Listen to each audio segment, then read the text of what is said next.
Dadisi, sizden bir gap soray. Ben sizge 200 koy pul verip, bugün bir gün içinde 3 vaqt tamaq yep yeğen başlanga desem, nime yapaysiz? 200 koy. Şu vaqt tamaq yaqanğa unchola pul ketmeydi. Mesela et deginsi 5 tal mant deysem, tushda bir qacha lag'ma yesam 15 koyga. Kechda birkaç yürüme etsem şu 30 koy bilan tutu şu vaqt tamaq degandan keyin. Yo'q, unda qilishga bo'lmaydi. Cho'qim 200 koy pulni to'liq xarjlab bo'lishingiz kerak. Men o'zim yolg'izmi? Ha? Men o'zim yolg'iz olsam bilmayman jumu'a lekin. Ah, nimishqa bilmaysiz?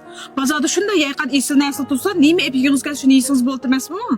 Lekin u 200 koymi uncha oz pul olmasa xotin. Men rost gap qilsam hozirgacha o'zim yolg'iz uncha pulga tamoq yeb boqmagan. Sho'ng bu savolingizga nima deb javob berishni rost bilmayman. Endi shu 200 koy pulga men bilan tamoq yaqayishvasiz-chu. Nima yeysiz? İkimiz yaqayishibsizmi? Unda o'z bo'lasan-ku. Manda so'g'oq qavada sizning xo'goyingni va berib xo'go yesak bo'ladi. Va yoki g'arb ishtamoqxonaga berib yoki g'arb ishtamoq yeb mundishib kelsak bo'ladi. Qavashgach. Yoki bo'lmasa ilqi ma'o makin do'yinda ko'rgan ilqi 2 kilolik bagacha bor. Shu yerga yurib manzarlarni uzulangach kavob yeb kelsak bo'ladi. Kavob yegach men Kavsarning 20% gazliq limon ichimligini men eshitma. Siz Kavsar ana ichimligini ichsizlar, romantik o'ltirib kelamiz shu. Lekin u 200 koy pul ikkimizning bir vaqt tamog'iga aran yetadimi-ki? Yaxshi narsani bilgansiz-ku ayna. Nimishqa o'zingiz kelgan vaqtida bilmayman deb turasiz? U ikkisi o'xshamaygan tursa xo'to. Nari o'xshamaydi? Men o'zim yolg'iz bir kunda 200 koylik tamoq yeyolsam, bek surabchilik qilib ketmam-ku.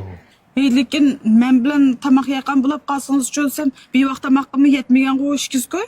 Chunki u chaqda yenim siz tursanglar. Sizlik eng izil tamoqni yegizmanda albatta. O'zingiz yolg'iz o'g'ani nimishqa yemaysiz?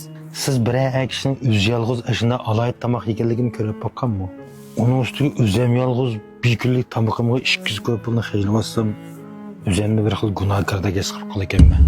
Hozirgi ish haqqim bo'yicha hisoblaganda bu 200 koy bilan bir kunlik ish haqqimda meshib biladi. U pulni men bir kunda xajli yutib qolsam, balkim shu kuni mening uyqumga yaxshi bo'lmasligi mumkin. Lekin u pulni sizga xajlab bersam o'xshamaydi xotin. Sizga yaxshi narsani deb bersam, siz xo'sh bo'lasizlar, siz xo'sh bo'lsangiz men tegim xo'sh bo'laman. Nima bo'ldi? Boshqa shu olmadi shu. Sizga ichim og'rib qoldi. Sizlar erlar barliq muhabbatinglarni ayolingizga, oilangizga bag'ishlab ekansizlar. Faqat o'zingizga ham ko'yanmay ekansizlar. Shu muhabbatning azroqini o'sib o'zingizga olib qolsang bo'lmaydi?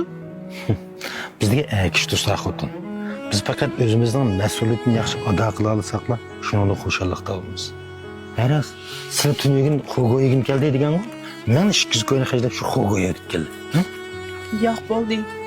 Nurmay ichib keldi. Nurmay emas? Mana